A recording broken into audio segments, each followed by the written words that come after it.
Hello everyone, welcome to a new blog. আশা করছি আপনারা সকলেই ভালো আছেন, সুস্থ আছেন। আমাদের খবরও বেশ ভালো। এখন বাজে বিকেল 5টা। চাটা খেয়ে রেডি হচ্ছি। আসলে আজকে আমাদের শহর জুড়ে উইন্টার কার্নিভাল হচ্ছে। 2 দিন মতন হবে, আর আজকেও চলবে, আজকে আর কালকেও বোধহয় চলবে। তো পুরো শহর জুড়েই মেলা বসেছে, কোথাও কোথাও ক্রিসমাস মার্কেট বসেছে, কোথাও সার্কাস হচ্ছে, কোথাও ডান্স হচ্ছে, মানে পুরো শহরে আনাচে কানাচে বিভিন্ন জিনিসপত্র হচ্ছে। তো আমরা ঘুরে ঘুরে দেখবো। তো খুব এক্সাইটেড লাগছে আমার। তো চাটা খেয়েই এবার বেরিয়ে পড়বো। বাড়ির একদম পাশে বলেই প্রথমেই দেখতে চলে এলাম স্কুলের ভেতরে যে ছোট্ট মতন মেলাটা বসেছে সেটা। সত্যি বলতে কি, মেলা দেখার থেকেও স্কুলের ভেতরটা দেখার আগ্রহ আমার অনেক বেশি। বাড়ির পাশে হলেও কখনো এর ভেতরে আসার সুযোগ হয়নি। কচিকাচাদের সাথে তাদের বাবা মারাও এসছে, মূলত এখানে তাদেরই ভিড়। কয়েকটা অস্থায়ী তাঁবু তৈরি করা হয়েছে, যার মধ্যে বিক্রি হচ্ছে ক্রিসমাস ট্রি, ক্রিসমাসের বাড়ি সাজাবার নানা জিনিস, আর খাবার দাবার আর পানীয়, এগুলো তো রয়েছেই। স্কুলের ভেতরটা আমাদের দেশের যে কোনো স্কুলের মতোই, তবে বাচ্চাদের খেলার জন্য বহু অভিনব ব্যবস্থা এই স্কুলে রয়েছে। এটা মেনলি একটা প্রাইমারি আর আপার প্রাইমারি স্কুল। এদের হাই স্কুলটা কিন্তু অন্য জায়গায় রয়েছে। আর আজকে এই স্কুলে যারা পড়ে সেই বাচ্চারা আর তাদের প্যারেন্টসরা তো রয়েছেই, তাছাড়াও বাইরের লোকের জন্য স্কুলের দরজা খোলা, সেই জন্যেই আমরাও আসতে পেরেছি। ক্রিসমাস উপলক্ষে এই মাসটা জুড়েই স্কুলগুলোতে চলছে নানা ধরনের অ্যাক্টিভিটি। একদিন এদের স্যান্টা ভিজিট ডে ছিল, যেখানে কেউ একজন স্যান্টা সেজে বাচ্চাদের তার পিঠের ঝুলিটা থেকে বের করে দিয়েছিলেন এক রাশ আনন্দ আর উপহার। ক্লাসরুমগুলোকেও আলো দিয়ে সুন্দর করে সাজানো চলেছে। আমার বাড়ির একদম উল্টো দিকের হওয়ায় এই স্কুলের 2-1টা ক্লাসরুম আমার জানলা থেকে বেশ সুন্দরভাবেই পরিষ্কার দেখা যায়। তো আমি দেখছিলাম আলো ছাড়াও সুন্দর ক্রিসমাস ডেকোরেশন দিয়ে পুরো ক্লাসরুমটাকে ডেকোরেট করা, আর ডেকোরেশনগুলো সম্ভবত বাচ্চাগুলো নিজেরাই করেছে। যাই হোক, চলুন এবার শহরের অন্য জায়গাগুলোতেও ঢু মারা যাক। ক্রিসমাস উপলক্ষে পুরো শহরটাকে তো আগেই আলো দিয়ে মুড়ে ফেলা হয়েছিল। আজকে আবার দেখছি এই রাস্তাটা পুরোটাই আগুন দিয়ে সাজানো হয়েছে। আগুনের খেলাও হবে। এর আবার একটা গালভরা নামও আছে, উড অ্যান্ড ফ্লেম। এই পুরো রাস্তাটাই দেখছি কেরোসিনের ল্যাম্প দিয়ে বানানো লোহার খাঁচা দিয়ে ভর্তি করে দেওয়া হয়েছে। দেখতে কিন্তু বেশ ভালো লাগছে।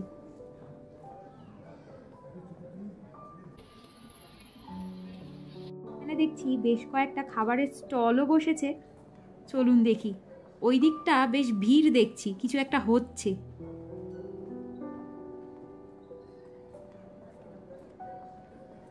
ও বাবা, আপনাদের বলছিলাম না আগুনের খেলা হবে? এই দেখুন, 3জন লোক এখানে কি সুন্দর আগুনের খেলা দেখাচ্ছে।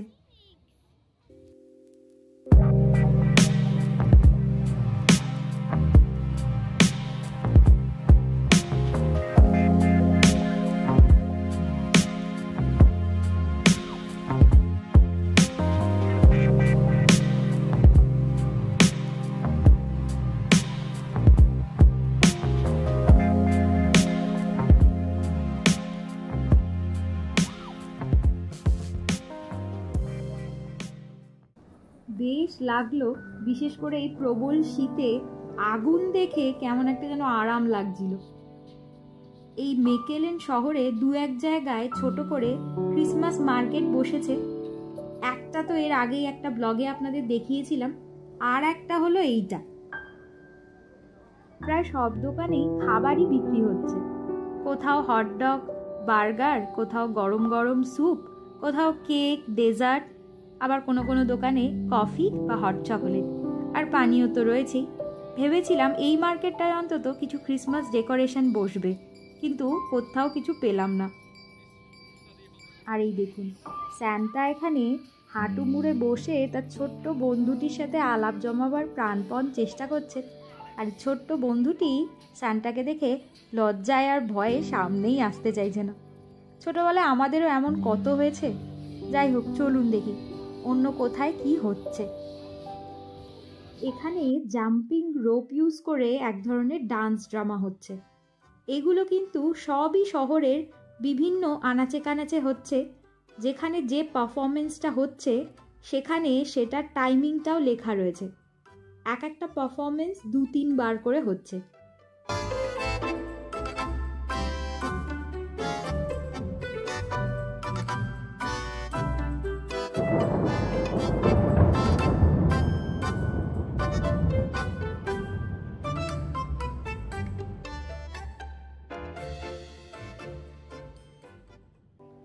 এখানে আবার পরপর বেশ কয়েকটা খাবারের ট্রাক বসেছে।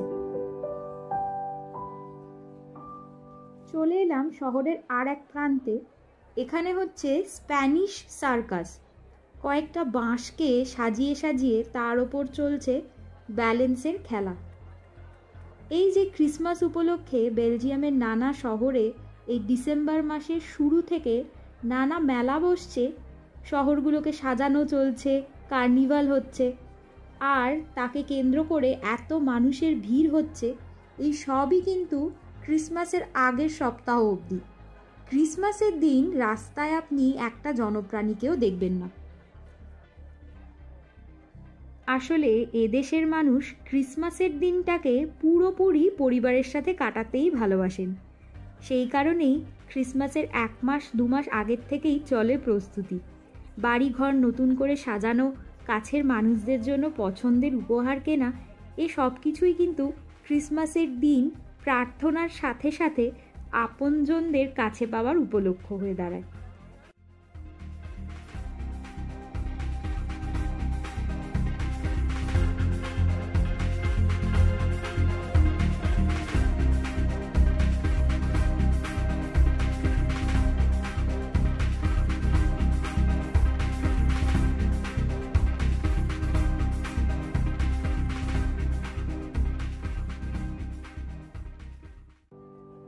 রাত 8:30 মতন বাজে। আমরা এসে বসলাম শহরের একদম মাঝখানে গ্রোতে মার্কেটে। এখানে এবার হবে আজকের কার্নিভালের সর্বশ্রেষ্ঠ প্রদর্শনীটা, আগুনের খেলা। পৃথিবীতে মানুষের জ্ঞান বুদ্ধি বা নৈতিক সত্তার বিকাশের সাথে সাথেই বোধহয় স্থানভেদে ভালো মন্দ খারাপ ভালোর কনসেপ্টগুলো মানুষের মনে গেঁথে গিয়েছিল। সেই জন্যেই হয়তো ইতিহাসে ধর্ম দেশ জাতিভেদে যত সাহিত্য কাব্য উপন্যাস পাওয়া গেছে তার প্রায় সবকটাতেই ধর্মযুদ্ধ সত্য মিথ্যের নাগপাশ কাটিয়ে খারাপকে হারিয়ে ভালোরই জয় হয়েছে। অন্ধকারকে পিছনে ফেলে আলোর দিকেই মানুষ পা বাড়িয়েছে।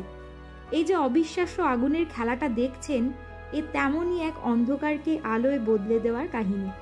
এই যে প্রবল শীতের দিনে অধিকাংশ সময় অন্ধকার থাকে, অনেক কালচারেই একে শত্রু বা রাক্ষস হিসেবে দেখা হয়, আর তাকে হারিয়ে দিতেই আগুনেরই প্রদর্শন।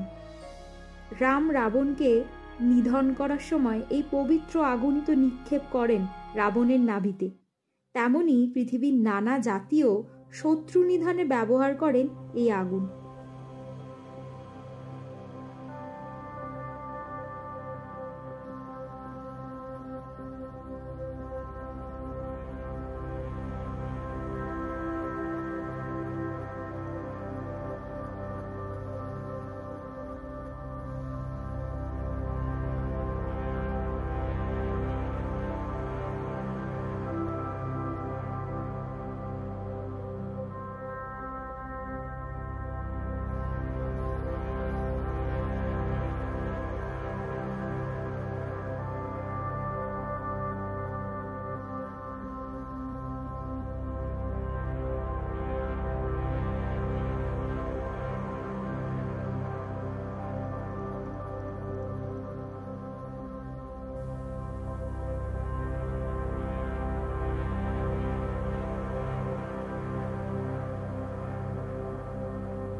আলোকে যতই পুড়িয়ে ফেলার চেষ্টা হোক, ধ্বংস করে ফেলার চেষ্টা হোক, ফিনিক্স পাখির মতোই সে ছাই থেকে জেগে উঠবেই। এই হলো এই কাহিনী নির্যাস। যাই হোক, প্রায় 1 ঘন্টার এই আগুনের খেলা শেষ হলো, আর এবার বাড়ি যাবার পালা। আর আজকের ভিডিওটাও এখানেই শেষ করছি। আশা করছি আজকের ভিডিওটা আপনাদের ভালো লেগেছে। যদি ভালো লাগে লাইক, কমেন্ট আর অবশ্যই আমার চ্যানেলটাকে একটু সাবস্ক্রাইব করে দেবেন। ভালো থাকবেন, সুস্থ থাকবেন, দেখা হবে পরের ব্লগে।